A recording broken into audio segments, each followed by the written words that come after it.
Hey all, இன்றைக்கி ஒரு சூப்பரான வாழைக்காய் வறுவல் தான் நம்ம பார்க்க போகிறோம். இதுக்கு இந்த வாழைக்காவை ரொம்ப திக்காகவும் இல்லாமல் ரொம்ப தின்னாகவும் இல்லாமல் நம்ம கட் பண்ணி வச்சுக்கணும்.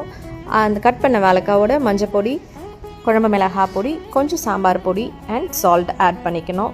கூடவே கொஞ்சம் கிறிஸ்பினஸ்க்காக நான் கார்ன்ஃப்ளவர் ஆட் பண்ணியிருக்கேன். நீங்கள் ரைஸ் ஃப்ளவர் இருந்தாலும் ரைஸ் ஃப்ளவர் ஆட் பண்ணிக்கலாம். இது எல்லாமே கொஞ்சமாக தண்ணி தெளித்து பெசரி வச்சுக்கணும். ஒரு 5 to 10 மினிட்ஸ் நீங்கள் இந்த மேரினேட்டை வச்சுருந்தா போதும். அதுக்கப்புறம் நம்ம பேன் ஃப்ரை தான் பண்ண போகிறோம். பேனில் கொஞ்சமாக எண்ணெய் விடுங்க. ஒரு 3 to 4 டேபிள் ஸ்பூன் வச்சுக்கோங்க. அதில் இந்த வாழைக்காவை அடுக்கிட்டு பெரட்டி போட்டு எடுக்க வேண்டியதான். கடைசியாக இந்த வாழைக்காய்க்கு நல்ல ஏரோமா கிடைக்கணும் அப்படின்றதுக்காக நான் ஒரு கைப்பிடி கருவேப்பிலை ஆட் பண்ணியிருப்பேன் அதே ஆயிலில். ஸோ இது ஒரு ஃப்ளேவரையும் ஏரோமாவையும் நல்லா இம்ப்ரூவ் பண்ணி கொடுக்கும். ஸோ இந்த வாழைக்காய் வறுவல் உங்களோட வெரைட்டி ரைஸஸ், சாம்பார், ரசம் எல்லாத்தும், தயிர் சாதம் எல்லாத்தோடவும் நல்லா போகும். ப்ளஸ் இந்த வாழைக்காய் வறுவல் 2 நாள் வரைக்கும் ரூம் டெம்பரேச்சரில் நல்லாயிருக்கும். ஸோ உங்கள் ட்ரிப்ஸ்க்கெலாம் தாராளமாக பேக் பண்ணிட்டு போகலாம்.